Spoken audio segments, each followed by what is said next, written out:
Okay, sekarang rasakan boleh bawa momentum ni ke M7 dengan SEA Games tak nanti?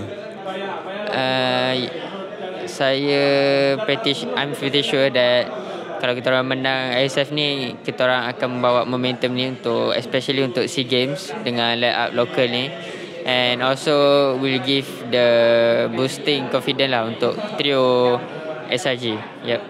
Semalam kena rotan adik? Tak. Semalam kenapa tak habis bawah 8 minit adik? Sebab kita orang tentu nak have fun sikit kot. So that's why. Kalau sejujurnya